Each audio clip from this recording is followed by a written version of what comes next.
Hi everyone, this is C. Shubhi Agarwal and today I'll be discussing ACA 200 overall objectives of independent auditor in conducting an audit in accordance with the SA. Now in the previous session I have talked about introduction, the purpose of audit of financial statement and effective date from which it will be applicable. Now I'll be talking further.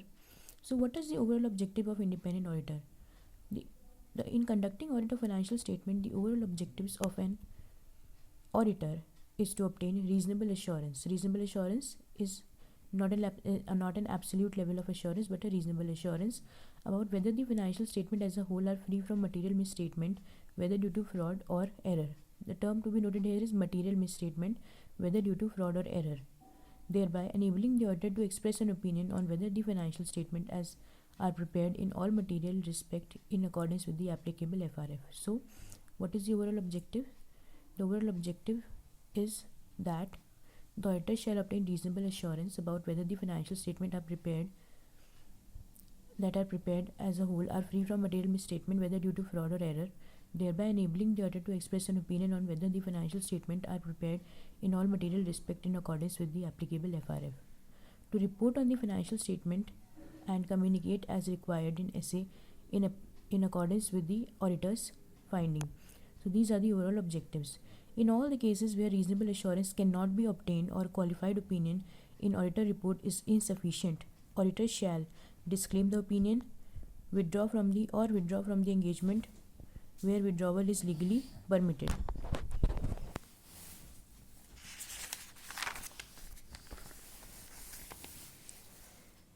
Now, important points in the explanatory material which is given is here.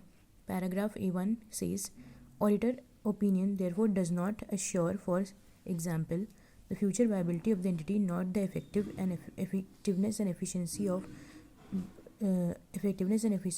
which the management has conducted affairs of the entity.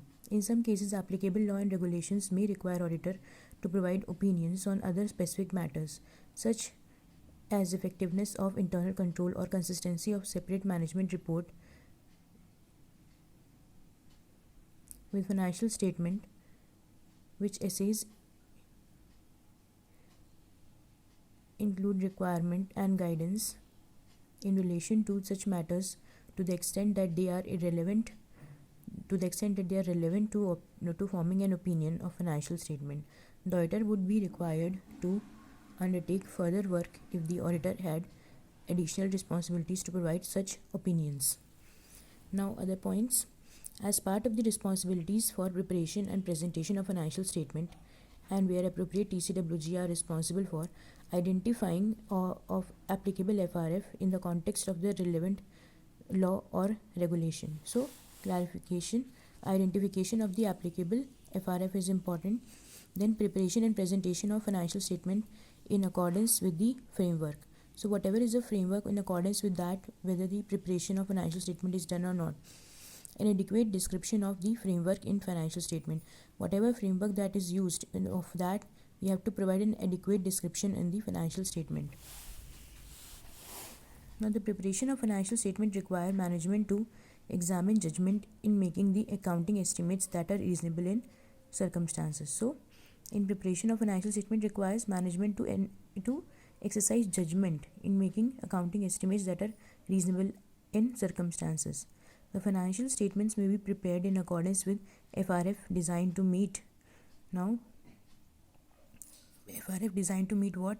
Common financial information needs of the range of users, that is general purpose financial statement, or financial information needs of specific users, that is special purpose financial statement. Although a framework may not specify how to account for or disclose all transactions and events, it ordinarily embodies sufficient broad principles that serve as a basis for developing and applying accounting policies that are consistent with concepts underlying the requirement of the framework. So FRF, there are two types of FRF, for presentation framework and compliance framework.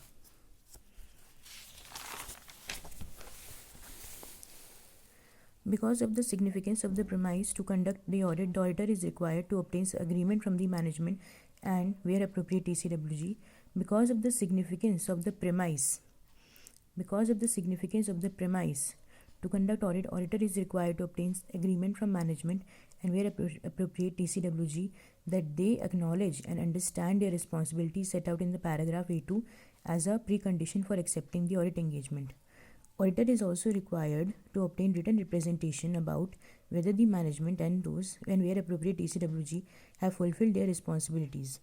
Form of auditor opinion depend upon applicable FRF, any other applicable law or regulation. So form of auditor opinion will depend upon the applicable FRF or any applicable law or regulation. Thank you so much for watching this video.